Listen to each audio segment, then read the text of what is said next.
Look, let's talk about 10 ways to keep your chin up even during a pandemic. I say especially during a pandemic. Why do we want to keep our chin up? Because we have to at least keep our chin up to keep going, keep moving forward, to keep moving in the direction we want to move if we have any hopes of continuing our business, supersizing and growing our business. Sharon Horne-Ellstrom here with Supersize Your Business, and our idiom today is, of course, keep your chin up. Now, makes me very conscientious about my chin these days, but this is an idiom that's been around since the early the early 1900s, actually October 1900, when it first appeared in a Pennsylvania newspaper called the Evening Democrat. It was used, of course, to describe a bad situation that was going on and to encourage people to continue to not lose hope and to keep their chin up, to keep their spirits up. Similar to the English saying of keep a stiff upper lip, or make the best of something, look on the bright side. What's another one? Take the good with the bad. There's a whole bunch of them. Keep smiling, grin and bear it. Grin and bear it is one of my favorite ones. My dad used to always say that when I was frustrated about something. Sometimes it showed on my face, and he would always say, Sherry, just grin and bear it. And so I came to not be so fond of that particular version of this expression. But what are some ways that we can keep our chin up, to keep moving even in changing, challenging times like this COVID-19 pandemic has created for all of us and all of our businesses?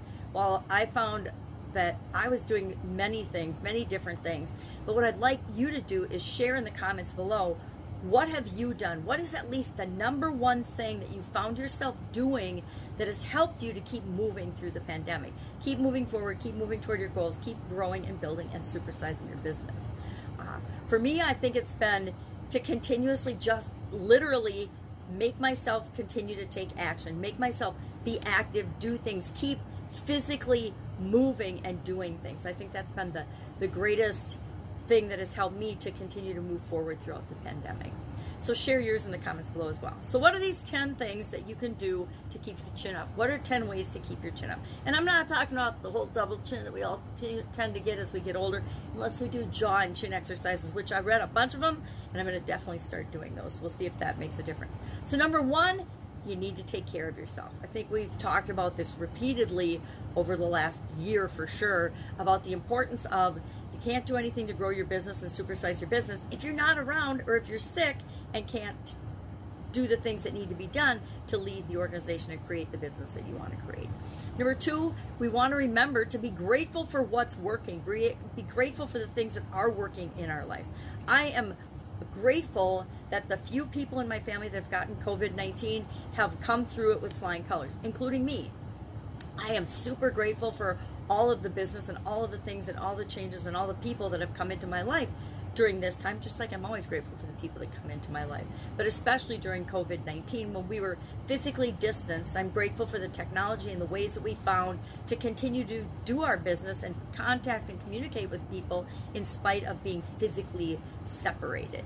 Number three, set goals for yourself. Don't stop setting goals because things around you are crazy. So many people do that. They freeze up and they don't take action when that's the one thing that we need to keep doing in order to continue to make progress. Number four, do a random act of kindness.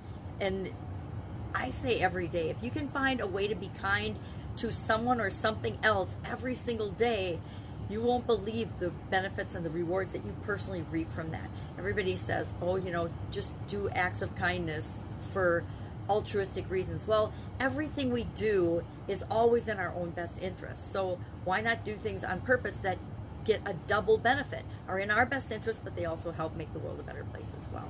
Number five, communicate positively. So many people, and it's so easy, and there's so many and so much pressure on us to get into the negative spiral of communication and conversations with people. Everybody you meet, well, you just ask them a simple question like, how are you doing today? Or how's the weather? What do you think of this weather? And it goes into this big bitch and moan and complain session about how the weather's always awful and how this is awful and the world's awful, and you get into this conversation with people that you don't really want to get into. So find ways to ask questions that elicit positive, upbeat responses so that you can have positive communication. But keep your conversations and your communication as positive as possible. You can always look on the the dark side of things, or we can always look on the bright side of things. It's actually a lot more fun on the bright side of the street than it is on the cloudy side of the street. Number 6, have a creative outlet. Find creative ways to express yourself. This is really critical in our businesses, especially during times of upset and chaos and crisis and pandemics. We need to get very creative on how we continue to serve people. We need to get very creative on how we continue to do our businesses and how we continue to move forward. So have a creative outlet. It's a great opportunity to tap into our fun creative side when many of us are stuck 90% of the time in our lives in our business serious side. Business should be fun. Business should be something you're passionate about. Your business should be something that you want to bring all of you to, and that includes your creative and more solution-focused side. Number 7, don't be so hard on yourself. But also, don't let yourself off the hook. This is easy to do. Well, everybody else is feeling bad and struggling, so that's my excuse for struggling too. Yeah, maybe. Or maybe you're just not trying to do anything. Sometimes we just need to not be super hard on ourselves, because we tend to be our own worst critics and more judgmental toward ourselves than anyone else on the planet. But we also need to hold ourselves accountable, I would say. There's a balance there, and only you can decide what that line is for you. When am I moving ahead and being hard enough on myself? When am I being too hard on myself? And when am I really just letting myself slack and be off the hook? Number 8, have a sense of humor. I would say that one of the things that has helped me get through the pandemic the most is having a sense of humor and being able to hang out with my 4- and 5-year-old granddaughter through most of the pandemic. Well, now she's in school. She just started 1st grade last week, and so she's 6 now. But during the pandemic, she was 4 when we started hanging out, and then she turned 5, and then she went to kindergarten, and I didn't get to see her that much. But having a sense of humor, having fun, doing fun, creative things with her really helped to get me through the pandemic. Number 8, don't forget to relax. Remember that we can't be stressed out, freaking out in solution mode all the time. That's why that creative outlet comes in. Have hobbies, have creative things, have active things or escapes that you like to do. No matter how much stuff was shut down during the pandemic, guess what? You could still go to the state parks, at least here in Wisconsin. You could still go for a walk by the river. You could, or downtown, or the lakes, or out in the country. You could still go outside without a mask in nature and enjoy some time.